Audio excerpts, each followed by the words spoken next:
नमस्कार, मी प्रसन्न जोशी. माझा विशेषमध्ये आपल्या सगळ्यांचं स्वागत. आज अर्थातच कुठला वेगळा विषय असणार, आपल्या सगळ्यांच्या जीवाभावाचा आणि आवडीचा आणि ज्याची उत्सुकता असते असा तो रेल्वे बजेटचा आजचा आपला दिवस आणि त्याच्यावरतीच आपली चर्चा आहे.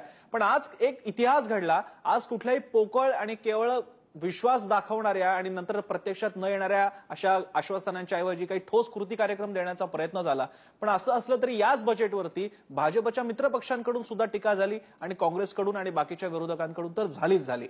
खरंच हे कसं बजेट आहे, खरंच किती गोष्टी मिळणार आहेत आणि खरंच कोणत्या गोष्टी मिळालेल्या आहेत किंवा मिळणारच नाहीयेत, या सगळ्याच्या अनुषंगाने आपण चर्चा करणार आहोत. आपल्यासोबत मान्यवर आहेत. आपल्यासोबत आहेत भाजपचे खासदार गोपाळ शेट्टी, काँग्रेसचे प्रवक्ते आणि खासदार राजीव सातव, शिवसेनेचे माजी आमदार अभिजित अडसूळ आपल्यासोबत असतील. याशिवाय सुभाष गुप्ता जे मुंबई प्रवासी संघाचे अध्यक्ष आहेत तेही आपल्या इकडे स्टुडिओमध्ये आहेत आणि नरेंद्र पाटील जे चीफ पीआरओ आहेत मध्य रेल्वेचे तेही आपल्यासोबत याच्या ज्या तांत्रिक बाजू आहेत, काय नेमकं मिळणार आहे, किती अंतराने मिळणार आहे त्याबद्दल स्पेसिफिक सांगतील. आपल्या सगळ्यांचं स्वागत. सगळ्यात आधी राजू सातवांकडे जायचंय आणि त्याला खास कारण त्यांनी दिलेली मार्मिक प्रतिक्रिया आज खूप गाजते. राजू सातवजी, तुम्ही असं म्हणालात की खंडाळ्याच्या घाटाचा उल्लेख करणाऱ्या या रेल्वे मंत्र्यांनी वस्तुतः महाराष्ट्राला कात्रजचा घाट दाखवलाय आणि हे प्रभू म्हणायची वेळ आणलेली आहे. खरंच काय एवढं तुम्हाला टोचलं, एवढं इतकं काय खुपलं या रेल्वे बजेटमध्ये? सुरेश प्रभू रेल्वे मंत्री झाले, एक चांगला माणूस, कष्ट करणारा माणूस, अभ्यासू माणूस रेल्वे मंत्री झाल्याचा आनंद महाराष्ट्राला होता, देशाला होता. आणि रेल्वे मंत्री ते झाल्यानंतर आमची अशी अपेक्षा होती की या रेल्वे बजेटमध्ये, कारण मागे सदानंद गौडा होते, त्याच्या आधी खरगे साहेब होते, प्रत्येकानं महाराष्ट्राच्या वाट्याला मेजर शेअर घेऊन गेले. महाराष्ट्र 30% आसपास रेव्हेन्यू या देशामधल्या रेल्वेला देतो आणि जर देशामधल्या रेव्हेन्यूला 30% रेव्हेन्यू महाराष्ट्राचा आहे तर रेल्वे मंत्री महाराष्ट्राचे, रेव्हेन्यू महाराष्ट्राचा जास्त, तर महाराष्ट्राच्या वाट्याला भरीव काय येईल अशी अपेक्षा होती. आणि हे रेल्वे बजेट पाहिल्यानंतर महाराष्ट्राच्या वाट्याला काही आलेलं नाही. आणि त्यामुळं प्रभू साहेबांचे धन्यवाद की त्यांनी खंडाळ्याच्या घाटाचा उल्लेख केला, त्यांनी विनोबा भावेंचा उल्लेख केला, किमान मराठी काही विषय त्यांनी बोललेत. पण ते खंडाळ्याच्या घाटात आम्ही जात असताना आम्हाला असं वाटलं की अतिका खंडाळा कदाचित विषय असेल, कदाचित महाराष्ट्रात ओढून घेतला जाईल. पण हे कात्रजचा घाट दाखवायचं कार्यक्रम या निमित्तानं मोदी सरकारकडनं झालेला आहे.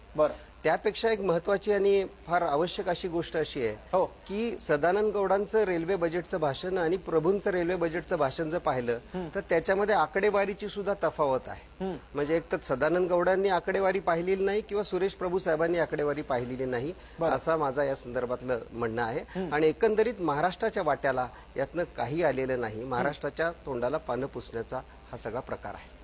आपण भाजपाकडे जाऊयात. गोपाळ शेट्टी आपल्यासोबत आहेत. गोपाळ शेट्टीजी, एक काळ होता ज्यावेळी दरवर्षी तुम्ही जवळपास तेच मुद्दे सांगायचात आणि काँग्रेसवरला टीका करायची. आज मला तुम्ही असा विचार करा एका क्षणासाठी, समजा हे बजेट काँग्रेसच्या रेल्वे मंत्र्याने सादर केलेलं आहे, तुम्ही स्वागत कराल या रेल्वे बजेटचं? अशा अर्थाने एकदा विचार करून बघा.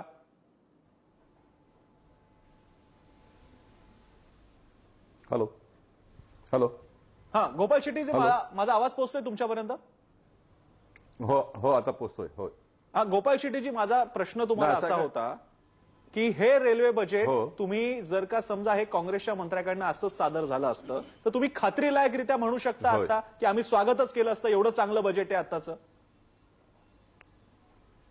नाही, हे बघा, सत्ता पक्ष आणि विपक्ष हे लोकशाहीमध्ये असल्यामुळे प्रत्येकानं त्यावेळी ती भूमिका बजवावी लागते आणि म्हणून सातवजी आता ती त्यांची भूमिका बजावतात. ते कात्रेजचा घाटचा बोलतात आणि बाकी दुसरा कुठलाही घाट म्हटलं, शेवटी हे दोन्ही घाट महाराष्ट्रात आहेत आणि महाराष्ट्रासाठी त्यांनी काहीच दिलं नाही असं म्हणत असताना तुमच्या टीव्हीवरती महाराष्ट्रासाठी काय काय दिलं, किती तरतूद आहे, हजारो कोटीचा तुमचा स्ट्रीप येतोय. आणि म्हणून सातव साहेब उद्या ज्यावेळी वर्तमानपत्र वाचतील किंवा या टीव्हीचा संपूर्ण जाऊन घरी ज्यावेळी बसतील तेव्हा त्यांना स्वतःला पश्चाताप होईल की मी काय बोललो आणि काय मी पाहतोय म्हणून. आणि म्हणून या काँग्रेसच्या लोकांनी जे काही घडामोडी मागच्या काळामध्ये केलं ते निस्तारण्याचं काम आम्हाला करावं लागेल. हे मी मागच्या बजेटमध्ये पण बोललो होतो आणि ह्या बजेटमध्ये पण सुरेश प्रभूजींनी हेच सांगितलं. आम्ही नवीन थातूर मातूर खोट्या अफवा गोष्टी काहीच करणार नाही. जे काही कामं ऑन गोईंग आहेत ती कामं पूर्ण करण्याचा प्रयत्न आम्ही करू, हे आम्ही स्पष्टपणे म्हटलेलं आहे. आणि महाराष्ट्राला मागच्या वेळी पण मग आमचे मित्रपक्ष असो किंवा काँग्रेसचे लोक असो टीका केली होती. आणि ज्यावेळी दुसऱ्या तिसऱ्या दिवशी कळलं तर महाराष्ट्राला सर्वांपेक्षा जास्त पैसा मिळालेला आहे. आणि मी तुम्हाला खात्रीपूर्वक हे अंदाज सांगतो, उद्या ज्यावेळी वर्तमानपत्राच्या माध्यमातून हे टोटल मारतील, बेरीज करतील, त्यावेळी त्यांना हे कळून येईल का महाराष्ट्राला संपूर्ण देशापेक्षा जास्त मिळालं. शेवटी हा बजेट का महाराष्ट्राचा नाहीये, देशाचा रेल्वे बजेट आहे. आणि ज्यावेळी देशासाठी ज्यावेळी रेल्वे मंत्री बजेट सादर करतात त्यावेळी संपूर्ण देशाला नजरेसमोर ठेवून करावा लागतो. आणि जे काय ऑन गोईंग प्रोजेक्ट आहेत ते ऑन गोईंग प्रोजेक्ट आपल्याला येणाऱ्या 2-3-4 वर्षामध्ये पुरा करायचा आहे. आणि त्यासाठी पैसा जेवढा पाहिजे तेवढा दिलेला आहे. आता उदाहरण समजा एखाद्या प्रकल्पाला 5,000 कोटीचा डिक्लेअर केलं आणि त्याला खर्च जर 2,000 कोटी येणार असेल तर मंत्र्यांना सुद्धा माहिती असं डिक्लेअर करा, लोकांना खुश करा. आपल्याला पैसा किती आला ह्यापेक्षा जे का प्रकल्प सुरू आहेत ते प्रकल्प लवकरात लवकर पूर्ण होऊन लोकांना सुविधा मिळेल हे आपला दृष्टिकोन असायला पाहिजे. आणि मी तुम्हाला खात्रीपूर्वक सांगू इच्छितो, महाराष्ट्राला झुकता माप दिलेलं नसून तर महाराष्ट्राला आवश्यकतेपेक्षा जास्त माप दिलेलं आहे. हे येणाऱ्या काळामध्ये दिसून येईल. आणि त्याच्यामध्ये पण काही कमी तरता असाल तर आता सादर झालेलं आहे. बजेट का मान्य त्याला पास व्हायला वेळ आहे अजून. आणि म्हणून काँग्रेसचे लोक भाषण करतील, शिवसेनेचे लोक भाषण करतील, राष्ट्रवादीचे लोक करतील, भारतीय गोपाळ शेट्टीजी, तुमचं म्हणणं आहे की आता जरी स्पॉन्टॅनियस रिएक्शन काँग्रेस आणि विरोधी पक्षांच्या असल्या तरी उद्याचा पेपर वाचल्यानंतर प्रतिक्रिया बदलतील अशी तुम्हाला आशा आहे. पण राजीव सातवांना बहुधा अजूनही पटलेलं दिसत नाही. राजीव सातवजी, नक्की बदलेल आणि उरलेला सुरलेला असेल ते बजेट पास होण्याच्या आधी आम्ही ते नीटनाट करून घेऊ. बरं राजीव सातवजी. प्रसन्नजी, सदानंद गौडांचं बजेटचं भाषण सुरेश प्रभू साहेबांनी वाचलेलं आहे का? एक गोष्ट जर वाचलेलं असेल तर सदानंद गौडांनी असं सांगितलं होतं की दररोज 2,30,00,000 पॅसेंजर रेल्वेमध्ये प्रवास करतात. आजच्या प्रभूंच्या भाषणामध्ये असं आहे की दररोज 2,10,00,000 पॅसेंजर्स प्रवास करतात. म्हणजे 20,00,000 पॅसेंजर्स कमी झाले का? पहिली गोष्ट. दुसरी गोष्ट ही आहे की सदानंद गौडांच्या भाषणात असं होतं की 1,16,000 किलोमीटरचा ट्रॅक आम्ही बांधलेला आहे. आजच्या सुरेश प्रभूंच्या भाषणात आहे 1,14,000 किलोमीटरचा ट्रॅक आम्ही बांधलेला आहे. याचा अर्थ 2,000 किलोमीटरचा ट्रॅक गायब झालेला आहे. मग याचा अर्थ सदानंद गौडा खोटं बोलतात किंवा सुरेश प्रभू खोटं बोलतात? आणि जे खोटं बोलत असेल ते माफी मागणार का? हा माझा गोपाळ शेट्टींना प्रश्न आहे. बरं, ठीक आहे. पण हा तांत्रिक भाग आपण ठेवूयात. आपण सध्या थोडं पॉलिसी लेवलला ठेवूयात. चुकीच्या गोष्टी दुरुस्त करण्यासाठी मुभा आहे लोकशाहीमध्ये. आपण कोर्टामध्ये जाऊन का रजिस्ट्रेशन डॉक्युमेंट केलेलं नाहीये, ते केलं असेल त्याच्यामध्ये पण वाव आहे. म्हणून ह्या सर्व छोट्या छोट्या गोष्टींवरती न मांडताय. कशा चुकीच्या गोष्टी कशा मांडताय? संसदेसमोर विषय मांडताय, चुकीच्या गोष्टी कशा येऊ शकतात संसदेसमोर? हे तुमचं म्हणणं आहे ना, हे तुमचं म्हणणं आहे. आमचं म्हणणं नाही. हे तुम्ही सबमिट केलेले पेपर्स आहेत संसदेसमोर, पहिली गोष्ट. दुसरं, महाराष्ट्र शासन हे तुमचं आहे. महाराष्ट्र जी आज रेल्वे मंत्र्यांनी आणि गौडांनी सुद्धा नंतर मांडले हे बजेट सांगितलं त्याच्यामधल्या आकडेवारीची तफावत ही फॅक्च्युअल मिस्टेक्स सांगतायत राजीव सातव. गोपाळ शेट्टीजी, नाही तसं काय असेल तरी ते उद्या परवा कळेल आपल्याला. म्हणजे हे काय संपूर्ण बजेटचे एवढी मोठी पुस्तकं असतो ते सर्व काय सुरेश प्रभू लिहत बसत नाही. ब्युरोक्रॅटिक सिस्टम आहे आपल्या देशामध्ये, लोकशाहीमध्ये. ते लोक तिथे काम करत असतात आणि इतका मोठं काम करत असताना लिहिण्यामध्ये, छापण्यामध्ये, बोलण्यामध्ये काही मागे पुढे झाला असेल तर त्याला नीटनाट करता येईल. तो काय फार मोठा विषय नाहीये. आणि म्हणून आपला दृष्टिकोन काय असायला पाहिजे का आपल्या राज्याला, आपल्या परिसराला अधिकाधिक सुविधा मिळायला पाहिजे, लवकरात लवकर मिळायला पाहिजे, जास्त पैसा आपल्या राज्याला यायला पाहिजे. या सर्व गोष्टी मान्य आहे ना मला. आणि म्हणून आवश्यकता इतकं दिलेला असा माझं तरी मत आहे. आणि कमी असेल तर नक्कीच बजेट पास होण्यासाठी, बजेट मंजूर होण्याच्या आधी ते आपण आपल्या पदरात पाडून घेण्याचं काम करू. मला शेट्टीजी, अजूनही राजीव सातवांना काही मुद्दे पटलेले नाहीत. मी राजीव सातवजी तुमच्याकडे येतो, पण त्यापूर्वी मगाशी गोपाळ शेट्टींची बोलत असतानाच नरेंद्र पाटील आपल्यासोबत आहेत, जे CPR त्यांना ते सुद्धा काही बोलू पाहत होते. नरेंद्र पाटीलजी, कोणता मुद्दा तुम्ही मांडताय?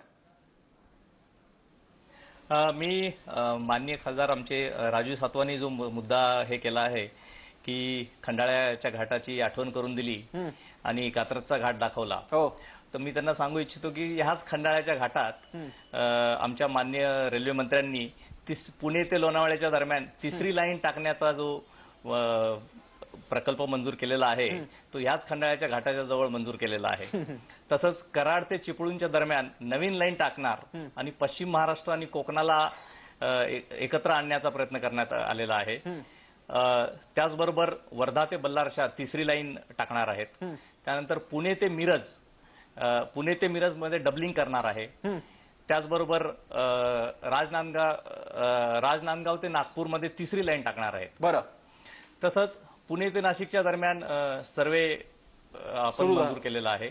मनमाड ते इंदूरच्या दरम्यान सर्वे मंजूर केलेला आहे. रोटेगाव पुंतांबा, उमरपारा नंदुरबार, रामटेक तुमसर आणि इगतपुरी ते भुसावळच्या दरम्यान आपल्याला थर्ड लाईन साठी सुद्धा सर्वे मंजूर करण्यात आलेला आहे. बरं. तर हे झाले महाराष्ट्राचे प्रोजेक्ट. याचबरोबर मुंबईसाठी एमयूटीपी 3 च्या अंतर्गत जवळजवळ 11,500 कोटी रुपयांची ही एमयूटीपी 3 असणार आहे. यामध्ये निश्चितच महाराष्ट्र शासनाचाही सहभाग आहे. 50% सहभाग महाराष्ट्र शासनाचा असणार आहे. आणि यामध्ये पण मोठे मोठे प्रोजेक्ट पनवेल ते कर्जतचं डबलिंग होणार आहे. त्यानंतर आपल्याला कळवा ते ऐरोलीच्या दरम्यान आपल्याला लिंक मिळणार आहे, जेणेकरून आपल्याला कल्याणवरनं ट्रान्स हार्बर लाईनवरती सरळ गाड्या चालवता येतील. बरं. त्याचबरोबर आपल्याला डहाणू ते विरार इथे चौपदरीकरण होणार आहे. त्यानंतर 20 मोठ्या स्टेशनांचं रिडेव्हलपमेंट हाती. पाटीलजी, एकच छोटासा सब क्वेश्चन आहे, एक उपप्रश्न आहे पाटीलजी. या ज्या सगळ्या तरतुदी आहेत, काय आपण असं म्हणू शकतो की या आतापर्यंतच्या रेल्वे मंत्र्यांच्या कारकिर्दीमध्ये म्हणजे गेल्या 8-1 वर्षामध्ये यांच्याकडे फार लक्ष दिलं गेलं नव्हतं, जे आज प्रामुख्यानं या गोष्टी ओपन होत आहेत? ह्या ज्या तरतुदी आहेत या जर आपण नीट विचार केला तर महाराष्ट्रासाठी या फार मोठ्या तरतुदी आहेत. पुणे नाशिक ही फार पूर्वीपासूनची डिमांड होती, ही आता पूर्ण करण्यात येत आहे.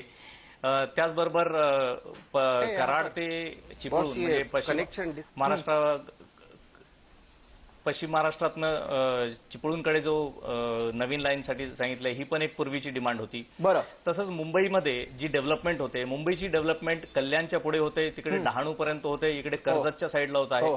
तर अशा ह्या ज्या नवीन भागांमध्ये मुंबईची जी डेव्हलपमेंट होते, त्या नवीन भागांमध्ये नवीन लाईन टाकण्याचा प्लॅन करण्यात येत आहे. म्हणजे मुंबई सबअर्बनचा आवाका वाढवण्यात येणार आहे.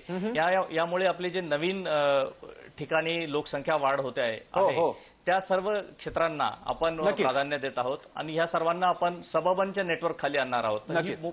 फ्युचरच्या दृष्टीने आणि मुंबईच्या म्हणजे एक नरेंद्र पाटलांच्या बोलण्यातून जाणवतंय की यावेळी भक्कम असं करण्यात आलेलं आहे, ज्या गोष्टी काही गोष्टी नवीन पुन्हा सुरू होणार आहेत आणि काही गोष्टींची पायाभरणी झालेली आणि काही गोष्टी मागचे प्रोजेक्ट अर्धवट राहिले होते किंवा कॉग्निशन्स घेतला गेला नव्हता, ते आता पुढे सुरू होत आहेत. अर्थात सातवान अजून ते पटलेलं नाहीये. सातवांकडे येण्यापूर्वी आणखी एक गेस्ट आपल्याकडे, त्यांची प्रतिक्रिया घेऊन सातवांकडे आपण जाऊयात. आपल्यासोबत सुभाष गुप्ता आहेत, मुंबईच्या रेल्वे प्रवासी वाहतूक संघाचे. सुभाष गुप्ताजी, तुमची काय प्रतिक्रिया? आमची एकदम इतिहासात पहिल्यांदा मी पहिलं एक रेल बजेट बघितलंय, ज्यामध्ये no any new survey, no any new project, new any लोक लुभावणी घोषणा, न्यू गाडी असं ठेवताना खरं म्हणते मुंबईच्या आमच्या रेल मंत्री यांची हिंमतची दाद दिली पाहिजे. आमची अपेक्षा भरपूर होती खरं म्हणजे, कारण की आपला माणूस आहे, आपला मुंबईकर आहे, म्हणून बरीच अपेक्षा होती. खरं म्हणजे ती अपेक्षा पूर्ण होऊ शकली नाही. तरीही मुंबईसाठी जे काय त्यांनी त्या सरांनी दिलंय, खरं म्हणजे एमयूटीपी 2 त्याच्यासाठी 511 कोटी, तर एमयूटीपी 3 साठी 1 कोटीचं जे प्रावधान या बजेटमध्ये ठेवलं आहे, निश्चितच मुंबईच्या लोकांसाठी सुखद सुरक्षित प्रवासासाठी निश्चित फायदा होईल. मला जो प्रश्न मी मगाशी पण विचारला होता, मला तुम्ही सांगा गुप्ताजी, कारण तुम्ही थेट प्रवासी आहात, काय या तरतुदी आपण असा दावा करू शकतो, म्हणजे तुम्ही प्रवासी, की यापूर्वी आम्हाला हे बदल बघितले मिळाले नव्हते आणि आता आम्हाला या भाजपच्या याच्यात बघायला मिळतात? तर हा प्रश्न मला सातवांना विचारता येईल. काय तुमचं म्हणणं की नवीन झालेलं काहीतरी? नवीन तर नाही, हे प्रोजेक्ट जुनेच प्रोजेक्ट आहे, पण ह्यासाठी लक्ष घातला नाही. लक्ष घातलं नव्हतं, लक्ष बिलकुल घातला नाही. आणि खरं म्हणजे एमयूटीपी 1 हे झाल्यानंतर ताबडतोब एमयूटीपी 2च्या प्रोजेक्टचं काम चालू झालं पाहिजे होतं, पण तसं झालेलं नाही. कोणी मायबापच नव्हता. पहिल्यांदा एक मायबाप मिळाला, त्याने आता मायबाप नाही, आता प्रभूच मिळालेला आहे. प्रभूच मिळाला आहे. ठीक आहे, एक छोटासा ब्रेक नंतर राजू सातवांना आपल्याला जे नरेंद्र पाटलांनी आकडेवारी आणि पॉइंट सांगितलेले आहेत, जे दावे गोपाळ शेट्टींनी केलेले आहेत आणि जे मुद्दे मांडलेले आहेत सुभाष गुप्ता एका प्रवासी व्यक्तीने, आपण ते मुद्दे घेऊन सातवांकडे जाऊया छोट्याशा ब्रेक नंतर. अभिजित अडसूळ सुद्धा असतील शिवसेनेचे. छोटासा ब्रेक, पाहत राहा एबीपी माझा.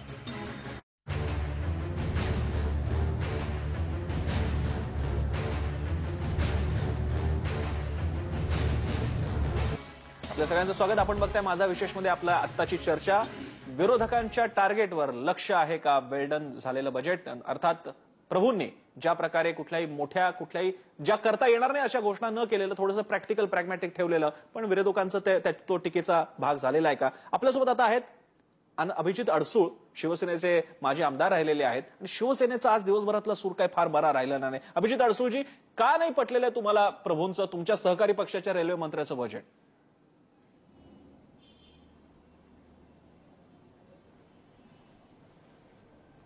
एक गोष्ट आपण जर पाहिली तर बजेटमध्ये 50% गोष्टी चांगल्या असल्या तर 50 गोष्टी फक्त आशादायी आहेत, परंतु भरपूर काही महाराष्ट्राला मिळालं असं नाही. बरं, कारण आजपर्यंत गेल्या कित्येक वर्षापासून आपण जर एक ट्रेंड पाहिला तर बिहारचे खास करून मंत्री किंवा कलकत्त्याचे मंत्री रेल्वे खातं सांभाळताना आपल्याला दिसले आणि खास करून कशा पद्धतीने त्यांनी एक त्यांच्या मतदारसंघ म्हणा किंवा त्यांच्या राज्याला म्हणा कशा पद्धतीने एक वेगळं बजेट हे प्रत्येक वेळी आपल्या राज्यासाठी तयार करत होते का अशा पद्धतीने ही बजेट मांडली जात होती. आमची अपेक्षा ही नाही की फक्त महाराष्ट्रालाच द्यावं, बरं, परंतु ज्या ठिकाणी मुंबई आणि महाराष्ट्र जवळजवळ 40% रेव्हेन्यू हा संपूर्ण देशाला देतो, तर त्या प्रमाणामध्ये कुठेतरी चांगल्या प्रकारचं बजेट हे महाराष्ट्रासाठी होणं तेवढंच गरजेचं होतं.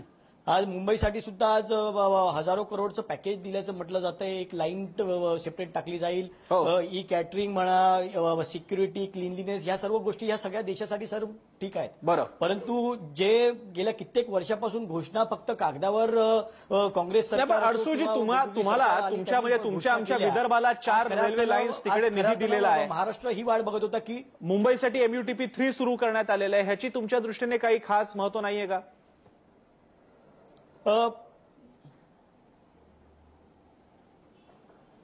दुरांतो वगैरे त्याला स्टॉपेज किंवा ज्या पद्धतीने दुरांतोला अजून हे काय मॉडिफाय केलं जाईल, त्या गोष्टी ज्या खऱ्या घेतल्या गेल्या पाहिजे होत्या त्या सुद्धा त्याच्यामध्ये घेतल्या गेलेल्या नाहीयेत. वेगन फॅक्टरी किंवा ब्रिजेस 5-5 लाखाची बजेट, मला वाटलं बजेटरी प्रोव्हिजन जरी असली फक्त 5 लाख रुपये त्याच गोष्टींसाठी सोडणं मला वाटतं खूपच कमी आहेत. कारण हेच बजेट मी हेच सांगतो की जेव्हा बिहारमधले आणि कलकत्त्याचे जेव्हा वेस्ट बंगालचे जेव्हा मंत्री हे बजेट तयार करत होते तेव्हा करोडो रुपये हे त्या गोष्टींसाठी ठेवले जात होते, परंतु कुठेतरी महाराष्ट्राला ज्या पद्धतीने पाहिजे ते बजेट मला वाटत नाही की त्या पद्धतीचं बजेट देण्यामध्ये सुरेश प्रभू साहेब सक्षम ठरलेले आहेत. बरं, एक प्रश्न गोपाळ शेट्टींकडे जाण्यापूर्वी एक 7वांना प्रश्न होता.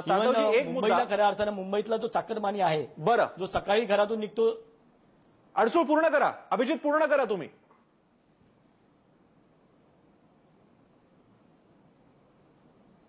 सकाळपासून चाकरमानी जो घरातून बाहेर निघतो संध्याकाळपर्यंत तो येतो आणि कशा पद्धतीची घुसमट त्या माणसाची असते. बरं, आज हार्बर लाईन असो, वेस्टर्न लाईन असो, सेंट्रल लाईन असो, आपल्या सगळ्यांना माहिती आहे मुंबईमध्ये काय परिस्थिती आहे.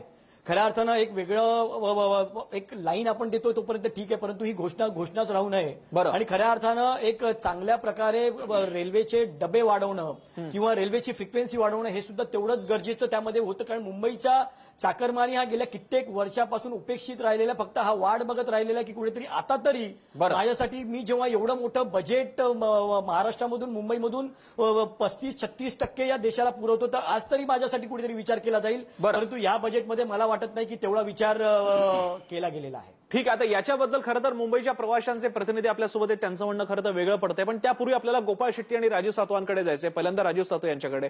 राजीव सातवजी, एक सूर असा निघतोय म्हणजे जे डिफेंड केलं जात आहे की काँग्रेसच्या आतापर्यंतच्या अर्थसंकल्पांमध्ये घोषणा असायच्या, प्रोजेक्ट्स असायचे, पण ते पूर्ण झाले नव्हते. सुरेश प्रभू ते प्रोजेक्ट्स आता पूर्ण करू पाहत आहेत आणि मग नंतर नवीन घोषणा. त्यांनी आज म्हटलं सुद्धा की पुढच्या काही घोषणा पुढच्या काही महिन्यामध्ये या राबवणुकीच्या दरम्यानमध्ये जाहीर केल्या जातील. मग नेमका तुमचा आक्षेप कोणता आहे? प्रसन्नजी, माझे 2 प्रश्न गोपाळ शेट्टींना आहेत. जरूर. एक पहिला प्रश्न हा आहे की युरियाच्या माल वाहतुकीत वाढ झाली का नाही झाली? हो. खाद्यान्नाच्या वाहतुकीत वाढ झाली का नाही झाली? सिमेंटच्या माल वाहतुकीत वाढ झाली का नाही झाली? आणि जर याच्यामध्ये वाढ झाली असेल तर महागाई वाढणार आहे का नाही? याचं उत्तर आहे महागाई वाढणार आहे. बरं. शेतकऱ्याला शेतीसाठी युरिया लागतो, तो तुम्ही वाढवून देणार. शेतकऱ्यानं पिकवलेलं जे काही धान्य असेल ते तुम्ही वाढीव दरानं रेल्वेमधून घेणार. म्हणजे शेतकऱ्याला तुम्ही वाढीव किमतीमध्ये माल घ्यायला लावणार आणि कमी किमतीमध्ये त्याला विकायला लावणार. म्हणजे शेतकऱ्याच्या विरोधी असलेलं हे बजेट आहे. यामुळं या महाराष्ट्रात आणि या देशात महागाई वाढणार, पहिला प्रश्न. दुसरं, मगाशी आमचे पाटील साहेब सांगत होते, माझे मित्र आहेत ते, महाराष्ट्र शासनानं 2 प्रोजेक्ट हायलाईट करून सांगितले.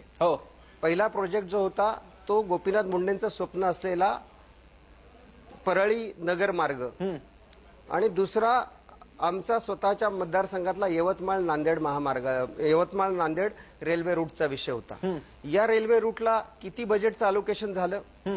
आम्ही मागच्या वर्षभरापासून मागणी करतोय की रेल्वे विद्यापीठ हे मराठवाड्यात करा, गोपीनाथ मुंडेंचं नाव द्या. आम्ही काय कुठला काँग्रेसचा नेता सांगत नाही, गोपीनाथ मुंडेंचं नाव द्या सांगतोय, हिंगोलीला करा सांगतो, त्या संदर्भात एक शब्द नाही.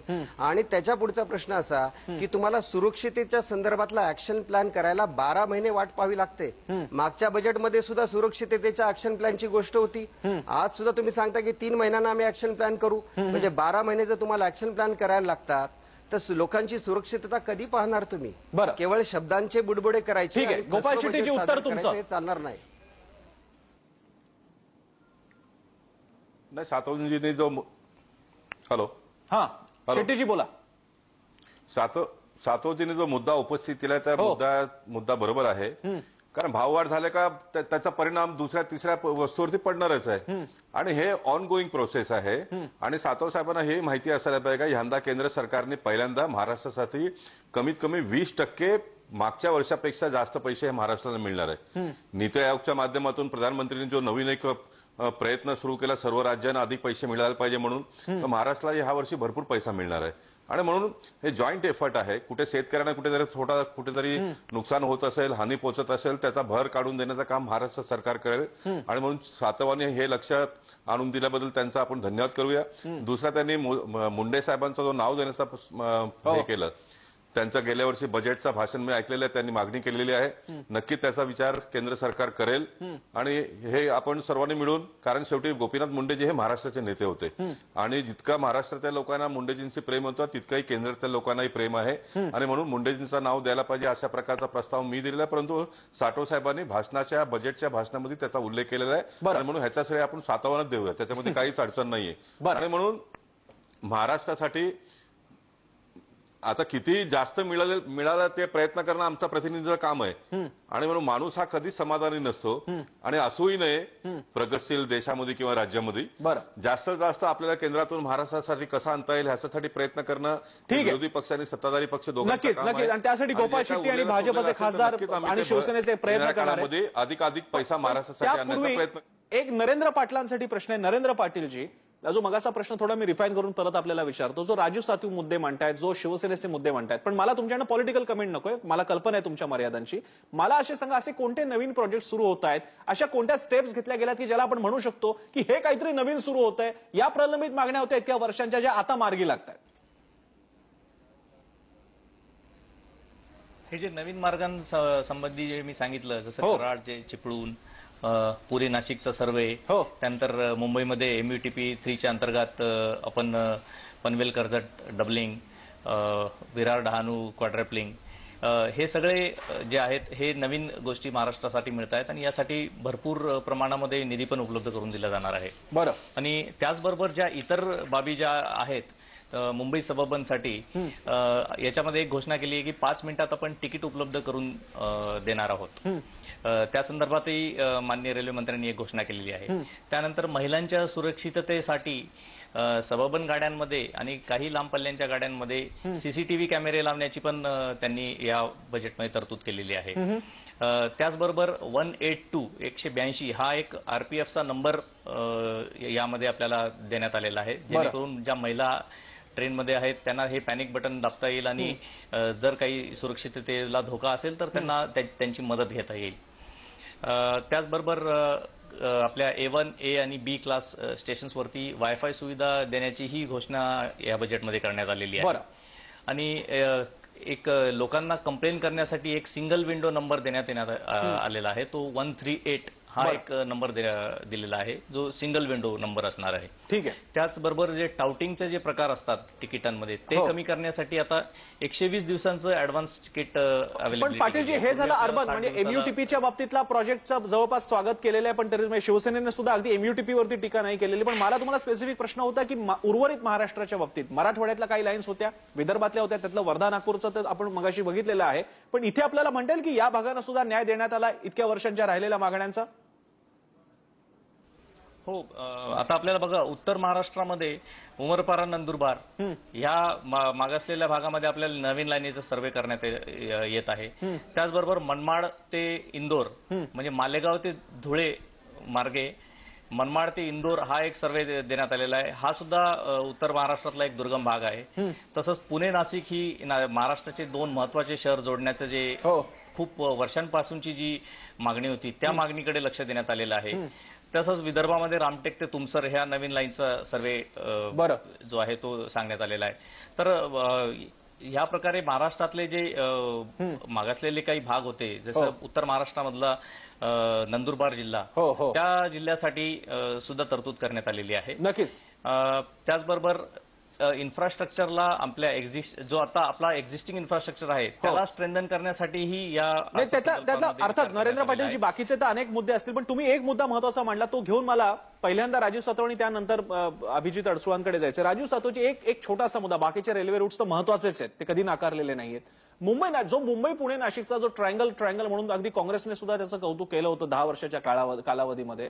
तिकडे छगन भुजबळ होते, इकडे तुम्ही आहात, तरी सुद्धा हा पुणे नाशिकचा मात्र त्रांगडं कधीच सुटलं नव्हतं.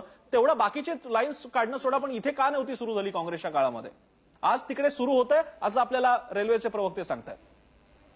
प्रसन्नजी, आमच्याकडनं ज्या चुका झाल्या त्याच्या शिक्षा आम्ही भोगतो आहोत. त्यामुळे आमच्या काळात का चालू झाल्या नाहीत हा प्रश्न आता इरिलेव्हंट आहे. बरं, मराठवाड्याच्या वाट्याला काय आलं, या महाराष्ट्रातल्या या देशाच्या शेतकऱ्याच्या वाट्याला काय आलं? जर भाजपाचं सरकार महाराष्ट्रात आणि देशात आहे, तर जर महाराष्ट्रातलं सरकार एक गोष्ट रेकमेंड करत असेल तर ते रेकमेंड केलेला मला, गोपाळ शेट्टी साहेबांना, सगळ्यांना मुख्यमंत्र्यांनी बोलवलं आणि 8 प्रोजेक्टवर काम करायला सांगितलं. ते 8 पैकी अर्ध्या प्रोजेक्टला तर फंडिंग सुद्धा आलेलं नाहीये. याचा अर्थ राज्य शासन हे भाजपाचं आहे, तुमचेच मुख्यमंत्री आहेत. तुमचे मुख्यमंत्री जी विनंती करतात ते सुद्धा केंद्र सरकार ऐकायला तयार नाही. म्हणजे महाराष्ट्राचा रेल्वे मंत्री, महाराष्ट्रातला भाजपाचा मुख्यमंत्री, दिल्लीमध्ये भाजपाचं सरकार, परंतु महाराष्ट्रातल्या मंडळींचं ऐकायचं नाही, असा जर अजेंडा यांचा असेल आणि महाराष्ट्रातल्या शेतकऱ्याला अडचणीत आणायची यांची भूमिका असेल तर महाराष्ट्र खपून घेणार नाही. गुप्तांकडे जाण्यापूर्वी अडसूळजी, मला तुम्हाला प्रश्न आहे. काँग्रेसचे राजीव सातव जे ज्या टीका टिप्पण्या करतायत त्या सगळ्यांशी तुम्ही सहमत आहात? बजेट इतकं वाईट आहे जेवढं काँग्रेस पण टीका करते?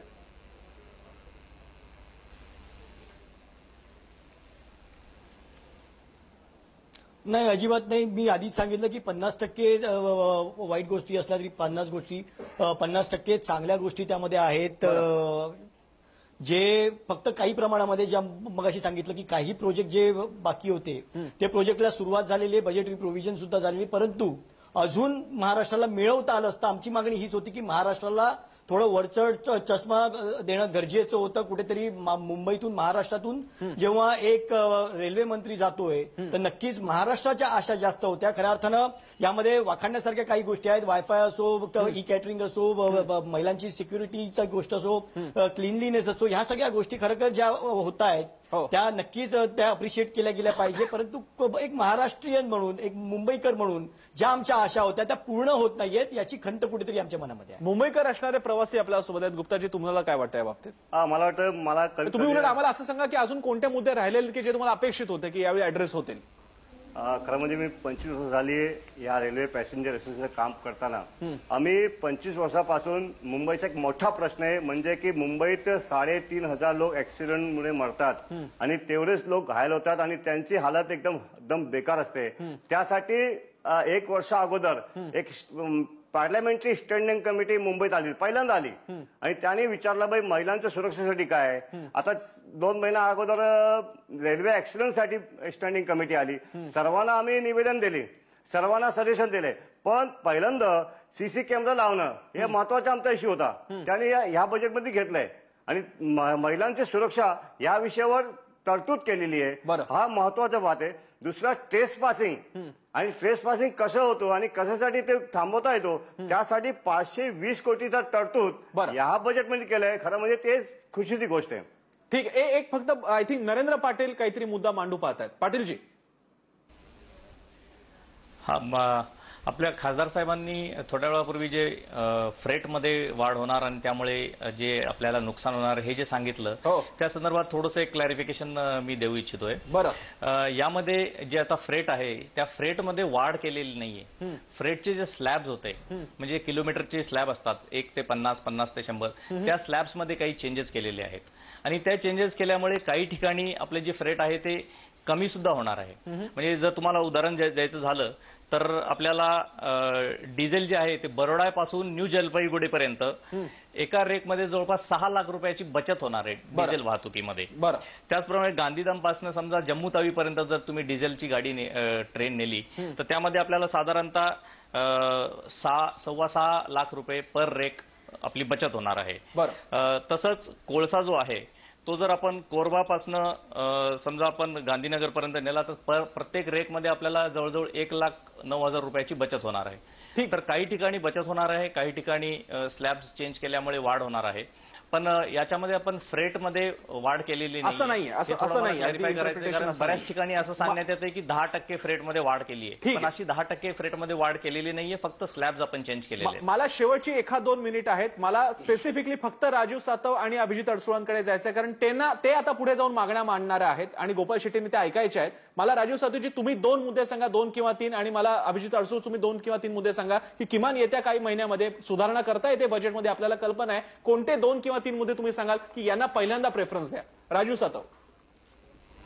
2 ते 3 मुद्दे जर मांडायचे असतील तर हे जे काय स्लॅब मधला विषय सांगतायत आमचे पाटील, तो सगळा स्लॅब मधला मुद्दा बदलला पाहिजे. शेतकऱ्याला काही कळत नाही युरियाचा भाव वाढला का कमी झाला, तो वाढला कळतो आणि कमी झाला कळतो. पहिला मुद्दा. दुसरा मुद्दा, आजही मराठवाड्यामध्ये आणि विदर्भामध्ये रेल्वेचं नेटवर्क नाही.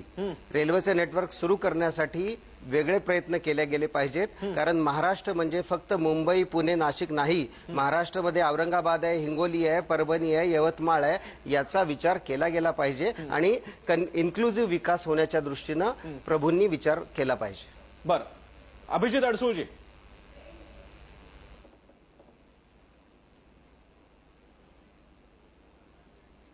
दोन मुद्दे रेल्वे समितीचे जे सदस्य त्या ठिकाणी बसले त्यांनी जो मुद्दा मांडला खऱ्या अर्थानं मुंबईसाठी खऱ्या अर्थानं गर्दीचं ठिकाण आहे आणि त्याच ठिकाणी ह्या गरजा आहेत. रेल्वेची फ्रिक्वेन्सी असो किंवा वेगवेगळ्या गोष्टी, अजूनही इन्फ्रास्ट्रक्चर वाढवण्याची गरज मुंबईमध्ये मोठ्या प्रमाणावर आहे. मोठा निधी 8,500 करोडनी काही होणार नाही. मोठ्या प्रमाणावर निधी मुंबईसाठी, आणि खास करून ज्या पद्धतीने सातवजींनी सांगितलं मराठवाडा आणि विदर्भ आजही मागासलेला आहे. खऱ्या अर्थानं त्या ठिकाणी जाळं मोठ्या प्रमाणावर पसरणार. नरखेड लेन आज तशा पद्धतीचे असे भरपूर असे प्रकल्प जे जुने आहेत, रेल्वे आहेत, त्या खऱ्या अर्थानं जर त्यांचं जाळं जर पसरवलं गेलं तर खऱ्या अर्थानं शेतकऱ्यांना आणि सामान्य माणसाला मोठ्या प्रमाणावर दिलासा त्या ठिकाणी मिळेल. म्हणून खऱ्या अर्थानं ते प्रोजेक्ट जर हातात जर सुरेश प्रभूंनी घेतले तर मला वाटतं विदर्भासाठी म्हणजे 2 मुद्द्यांवरती एकमत आहे शिवसेना आणि काँग्रेसचं. मुंबईमध्ये अजूनही काही मुद्दे सॉर्ट आउट झालेले नाही. आणि दुसरी गोष्ट, विदर्भ मराठवाड्यातल्या म्हणजे मुंबईमध्ये किमान रेल्वे तरी आहेत, उशिरा का होईना, गर्दीने का होईना रेल्वे तरी आहेत, पण मराठवाडा विदर्भात तर ते पण नाहीये. त्याच्याकडे लक्ष गेलं पाहिजे. गोपाळ शेट्टींकडे मी गेलो नाही, कारण आता हे त्यांनी ऐकायचं काम करायचं होतं आणि हे त्यांनी मांडायचंय. त्यांचे जास्त लागेबांधे आता असणार आहेत रेल्वे मंत्र्यांकडे. त्यामुळे गोपाळ शेट्टीजी या सगळ्या अपेक्षा तुमच्यावरती सोपून सध्या तरी आपण इथे थांबतोय. पण तुम्ही सगळ्यांनी गोपाळ शेट्टी, राजू सातव, अभिजित अडसूळ आणि त्याचप्रमाणे नरेंद्र पाटील आणि सुभाष गुप्तांनी वेळ दिला. आपण त्या सगळ्यांचे आभार मानूयात. चर्चेमध्ये आपण इथे थांबतोय. पाहत राहा एबीपी माझा.